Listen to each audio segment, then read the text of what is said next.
बचपन में एक बार साइकिल की चेन चढ़ाते समय मेरा हाथ आ गया तो मैं भाग के अपने अपाहिज दोस्त को भी ले आया कि उसके भी हाथ आ जाए। बचपन में मुझे मेरी दादी का चरित्र सही नहीं लगता था क्योंकि वो मुझे डेली नया तारा दिखा के बोलती थी वो तुम्हारे दादाजी है। बचपन में मैं थोड़ा भोला भी था, ऐसे फालतू किसी को उंगली नहीं करता था, वरना फिर मैं 9 तक ही गिन पाता था। एक तो तब कोई भी आके गिनती पूछ लेता था और उंगली करते समय गिनना कितना मुश्किल होता है पता है। बचपन में मैं और मेरा भाई हमेशा WWE देख के लड़ते थे क्योंकि माँ बाप की चाहते लड़ने लायक थी नहीं। एक तो मेरा छोटा भाई बचपन में बहुत शांत स्वभाव का था, बेचारा स्कूल में भी सीनियर से बुली होता था। हाँ वो सीनियर मैं ही होता था।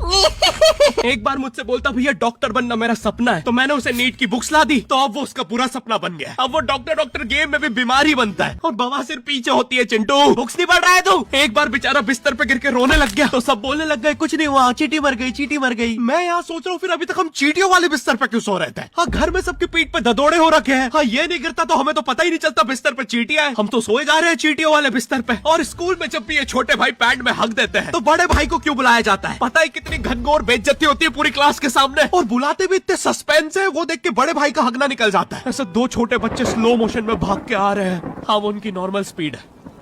मैं देखता हूँ मेरे भाई को क्राइम सीन से 2 पियून पकड़ के ले जा रहे हैं। उसे ब्राउन रंगे हाथों पकड़ लिया गया। मेरे भाई ने मुझसे जाते जाते कहा मुझे फंसाया जा रहा है। मुझे पता था इस लेंडे के पीछे की कहानी इतनी सिंपल नहीं हो सकती। कड़ी तहकीकात के बाद मुझे पता चला इस लेंडे के पीछे बड़े बड़े पॉलिटिशियंस, गैंग लीडर्स और माफिया इन्वॉल्व है। मेरा भाई सही कह रहा था, ये उसका लेंडा नहीं है। हैंड्स अप पीटी टीचर, तो वो लेंडा तुम्हारा था। तो तुम्हें पता चल ही गया, तुम मुझे कभी नहीं पकड़ सकते। रुको, भाग गया। जाने दो उसे बेटा, हमने पीटी टीचर के बड़े भाई को बुला लिया है वो लेंडा उठाने।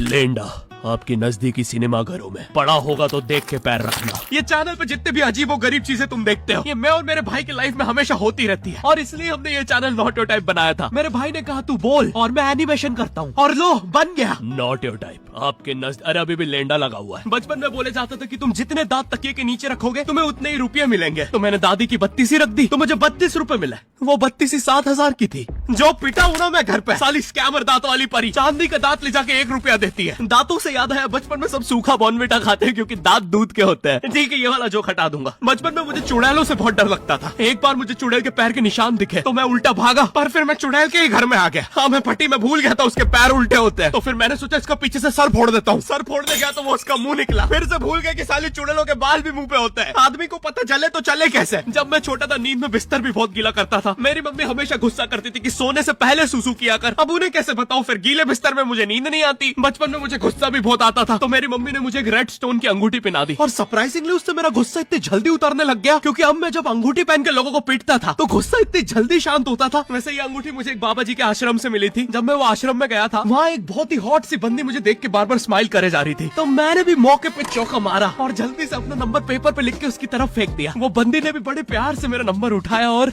खा लिया। अरे भाई उसको भूत लगे, वो तब से सबको स्माइल दे रही है। हम भी सुबह से नंबर फेंक रहे हैं, अभी तक 2 किलो पेपर खा गई है।